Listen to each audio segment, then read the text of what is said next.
Video में आप लोग देखेंगे मेरे माननीय विधायक जी इजहार अहमद, तो ये तो विधायक के साथ साथ शायर भी है, तो आपके लिए एक शायर बोलेंगे, ऑडियंस के लिए शायर बोल दीजिए। तो जाते हैं फुटपाथ पर अखबार बिछाकर, मजदूर कभी नींद की गोली नहीं खाते। जिस मोहब्बत से और जिस प्यार से ये बनाते हैं, सेवा खिदमत करते हैं। फूल तो शबनम तलाश करते हैं, जख्म तो मरहम तलाश करते हैं। जब कोई आसरा नहीं मिलता तो यारो हम तेरा गम तलाश करते हैं।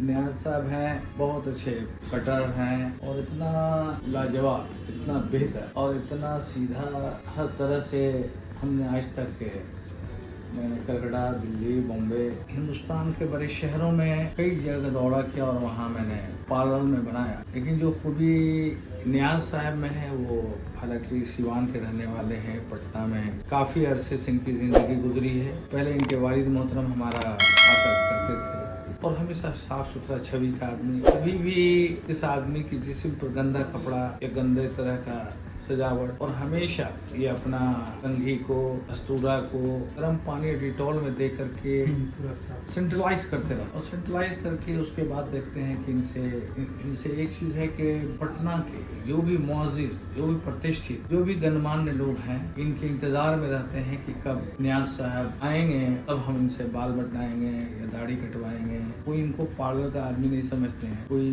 पार्लर के लोग नहीं समझते, घर का एक परिवार की तरह ही लड़का। और आज हम मॉर्निंग वॉक में चले गए, काफी देर हो गई। माननीय सांसद रामकृपाल यादव जी से मीटिंग होने में, और इनको 10 बजे बुलाया था, मुझे आते आते 11 बजे। वो भी चेहरे पर कोई झंझनाहट नहीं, कोई परेशानी नहीं, कोई दुखी नहीं। मैं कहा भाई 1 घंटा आपका बर्बाद हो गया, माफ कीजिए। नहीं, हम तो खुश है कम से कम विधायक जी की सेवा में हम आए हैं और वहाँ विधायक जी कुछ काम में लगे हुए थे। वैसा ही हमेशा माने नहीं रखता। तो ये नियाज साहब की सोच है कि विजन, और ऐसा पार्लर कभी और यंग जनरेशन में बहुत कम होते हैं। और इन्होंने इनके वालिद तो करते ही थे, साथ साथ उनसे भी कुछ सीखा और जानकारी ली है, और अपने कस्टमर से कैसे बात करना है किस सूझबूझ से, इस पर हमेशा नियाज साहब ख्याल रखते। और मैं नियाज साहब के लिए मेरी शुभकामना है, नियाज साहब के लिए मेरी शुभकामना है, मेरी दुआएं हैं, मेरा आशीर्वाद है, मेरा प्यार है कि इसी तरह से मिजाज और जहन है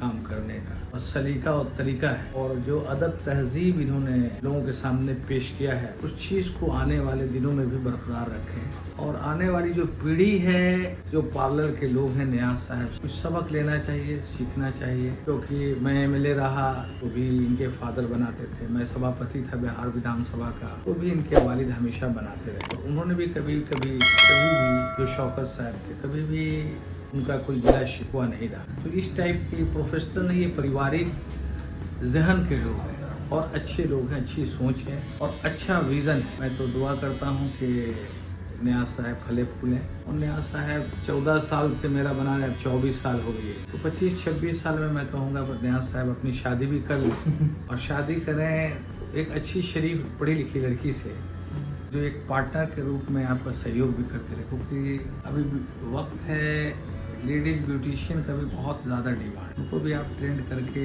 नियाज साहब से गुजारिश करेंगे उनको भी ट्रेंड करके अपने साथ, तो आपको काफ़ी सहयोग मिलेगा। और हमारे यहाँ शादी थी, कई IAS IPS आए हुए थे, हमारी बच्ची डॉक्टर है, उसकी शादी में एक IRS लड़के थे, उनके बैच के जितने IAS IPS सभी का इन लोगों ने ये शौकत साहब, कलाम साहब में मिल करके कनाकिया होटल में, पारस होटल में, पनाश में, लेमन ट्री में, मौर्या होटल में जा करके सब लोगों को अलग अलग टीम बनाकर इन लोगों ने सेवाएं दिया। काफ़ी देश के और विदेश के लोग थे, हिंदुस्तान के लगभग 120 उसमें IAS IPS IRS और विभिन्न भारत सरकार के बड़े पदाधिकारी, काफ़ी उन्होंने खिदमत को भी नियाज साहब के लोगों ने सराहा है। तो मैं दुआ करता हूँ कि ये दिन दुनी 4 गुनी बढ़ते रहे और तरक्की में जाएं और ऊंचाई पे जाएं, ये मेरी शुभकामना है। ये थे हमारे विधायक जी, तो इनका बाल ड्रेस कर चुके हैं हल्का हल्का, अब इनका सेविंग करेंगे। तो पहले इनका पूरा फेस को बढ़िया से क्लीजिंग कर देते हैं, उसके बाद फोम से सेविंग करेंगे।